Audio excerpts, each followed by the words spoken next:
పసిబాలవైతే ఎత్తుకొందు వరలక్ష్మి తల్లి పసిడి బుగ్గల పాల వెళ్ళి.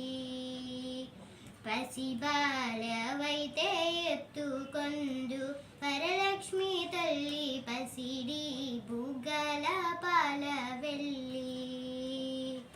పువ్వులు పండ్లు తోరణములతో పాల వెళ్ళి కట్టిన మేతికపై కాలి మూవలు గల్లని మ్రోగగ కలాంస నడకలతో రమ్మ ఎట్లా నిన్నెత్తుకొందు